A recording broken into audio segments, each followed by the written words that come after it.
Well, hello there, nerds! Thank you for watching Generally Nerdy. This is your week in Nerdom Comic Books edition for the week of October 8th, 2018. This week, comic books is our biggest section. DC is renewing the Vertigo imprint. Young Justice is getting its own little imprint.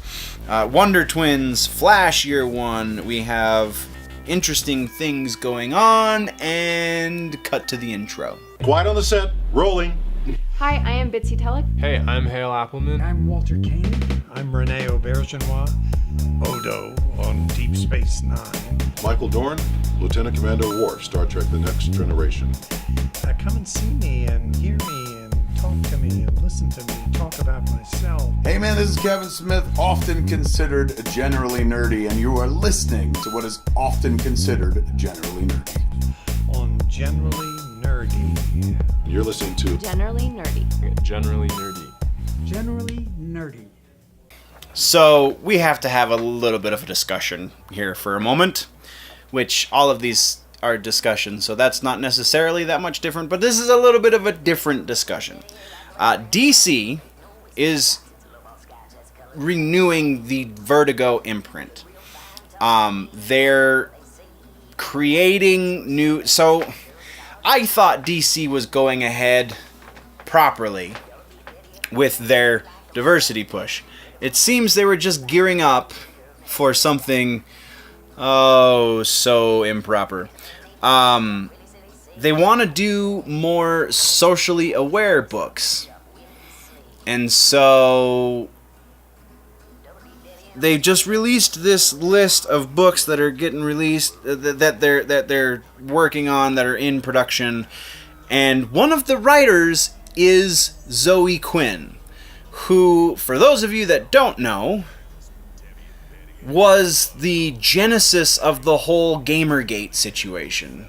It was her lack of ethics. It was her lack of credibility that kind of spiraled into what we know of as Gamergate.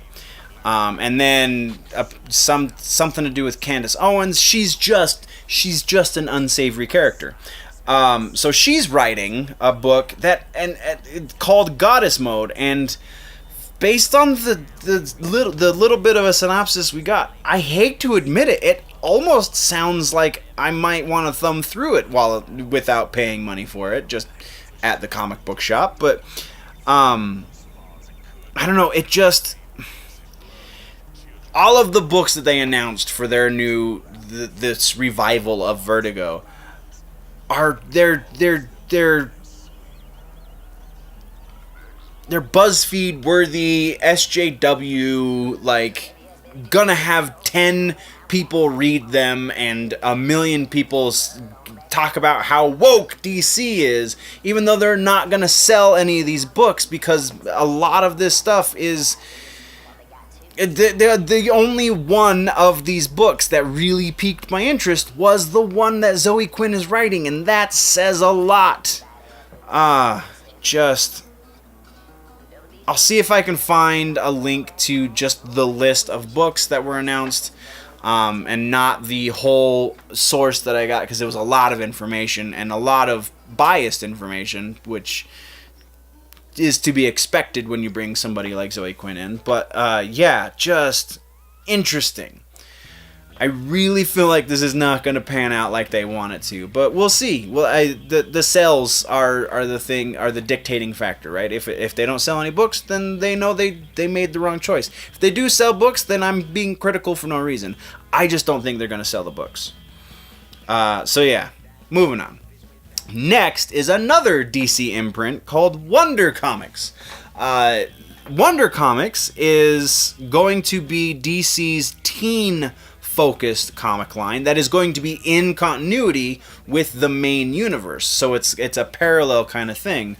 I feel like this is a great way to increase readership.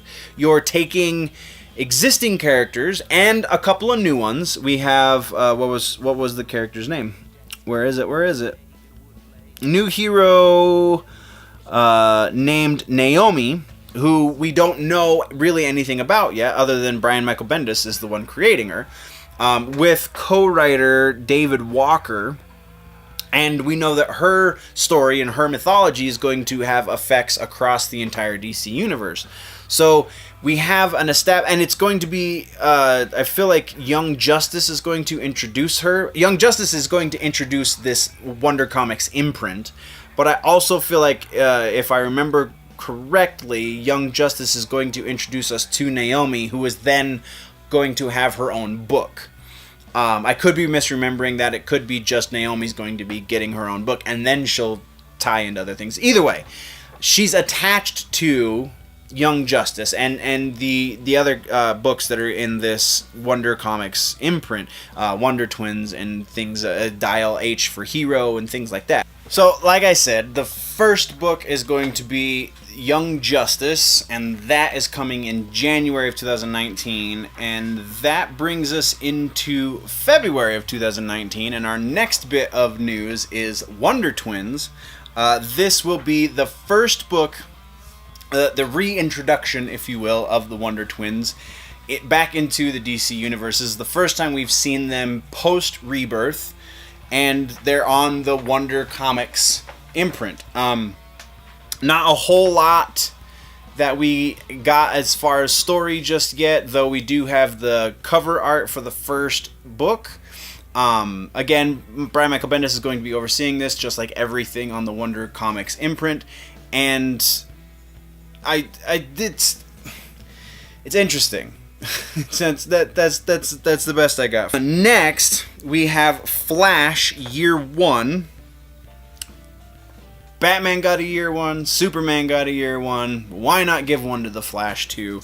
This is going to be written by Joshua Williamson and art by Howard Porter.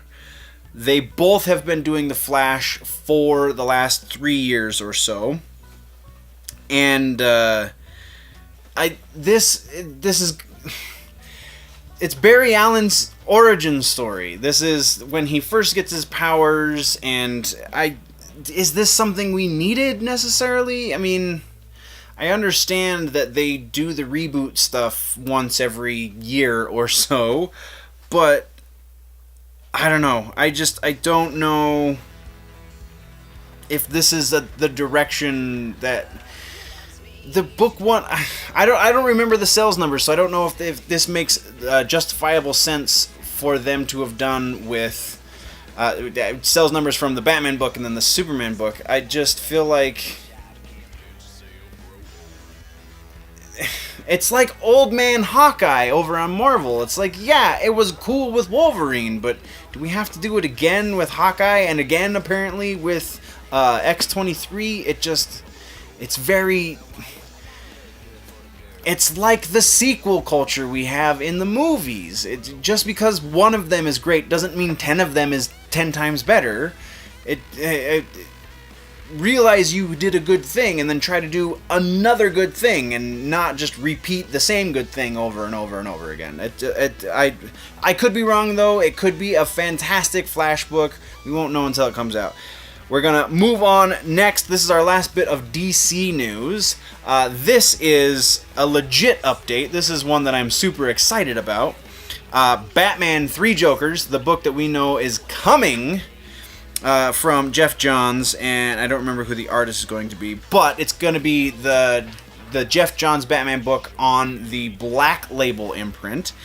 And thank God for New York City Comic Con. That's what's going on right now. That's where all of this news is coming from, mostly. During his DC panel at New York Comic Con, we got some design images for the 3 Jokers, so we know what eras they're from. We also, and I haven't been able to get my hands on these. Hopefully I will before this goes to be published, but if I don't, then somewhere on the internet it's got to exist. There are internal pages. There's art for the pages in there, and there's a little bit more detail that we got out of that. So first, we know that each Joker is going to be the classic 60s Joker, the Killing Joke Joker, and then what they're calling Original Joker, which is somewhere Silver Age Joker. We also got concept art for both Batman and Batgirl, who look pretty close to what we think of as their Silver Age costumes as well, and concept art for Red Hood, both with and without the red mask. So, and some of the internals, from what I've heard described, is some stuff to do with the Red Hood as well. So, I'm so excited for this to happen. Like, this doesn't really answer, well, it answers one big question. Which 3 Jokers are we looking at? Aside from that, everything else is still, well, how do the 3 Jokers interact? What's going on? How are they aware of each other? Do they concentrate their efforts together against Batman all at once? Like, what is going on? None of that has been answered, aside from, well, we know which eras these Jokers come from, and that just makes you want it even more. Johns wants to release it by the winter. He wants to start these books being printed and sent out this winter. But we don't have an official release date yet. There has been no launch announced. Hopefully soon we will get that announcement. And as soon as we do, we're going to talk about it here on Generally Nerdy. That's the last bit of DC news. I have 2 really interesting Marvel bits. Well, one kind of interesting and one really interesting. The first one, the middle of the road interesting, is Winter Soldier. We are getting a mini-series on Bucky Barnes, and the reason this is interesting is because they're kind of changing his origins a little bit. They're changing the nature of the character a little bit. This series is going to... They're not really doing an origin proper. They're just kind of changing elements about the character. This is going to be... They described it that Winter Soldier is going to be like a AA sponsor for guys who want to stop being evil, which seems like a little bit of a silly premise, but they did something rather similar to that with Deadpool that worked pretty well. So there's nothing to say that the Bucky Barnes one can't also go over well, if they're not just repeating. Again, you can't just repeat the same thing over and over again. So if they're not just repeating elements from that Deadpool story where he was the Mercs for Hire thing,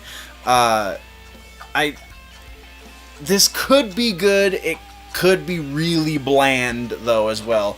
And given Marvel's recent track record, I feel like bland is the more likely option.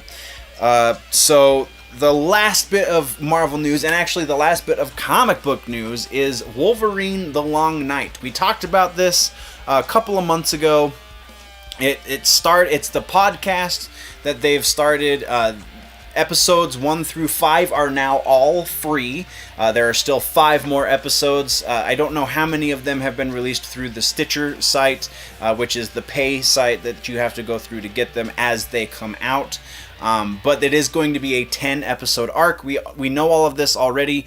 The new bit, is that they've started releasing them through iTunes and other podcast places recently as well, but they're also going to be turning it into a proper physical comic book.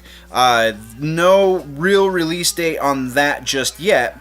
The writer for the book is going to be the same guy who wrote the podcast, Benjamin Percy. And the artist for the book is Marcio Takara. And Percy at New York Comic Con has also hinted that if the success of Long Night, the Wolverine Long Night podcast, continues, then this very well could be the start of a podcast universe. There will be more stories that they do through that audio storytelling, and that is super exciting. I just got issues 1 through episodes, however you want to put it, since it's kind of a comic book. I just got 1 through 5. I have yet to listen to them, so we will expand on this more as more comes and as I make my way through the audio portion of the comic. And that, guys, is the end of comic books. Thank you very, very much for watching all the way to the end. What did I miss? What should we talk about next week? Let me know in the comments down low. If, though, you want to go deeper into the conversation, jump over to the website, generallynerdy.net. That is the place that you can find all the freebies, the blog posts, the social media links, all of that stuff, and the links to the general stores, so you can go get your nerdy swag. More than just t-shirts up there. There's a lot of stuff. Go check it out. Again, all of that is at generallynerdy.net. Or there is a Patreon if you want to support the channel a little more directly, patreon.com/generallynerdy. We all know how Patreon works. I have 4 tiers on mine. Lowest tier is just $1 a month, and you get more content for that $1. So go check out patreon.com/generallynerdy. If you're new to this channel, click the subscribe button. If you like this episode, click the like button. If you are falling behind in your nerd news and you want to catch up, click or tap that box right there to the left of my face to do that. But before you do any of the stuff and go visit websites and things, guys, always remember that if it's generally nerdy, it's probably here.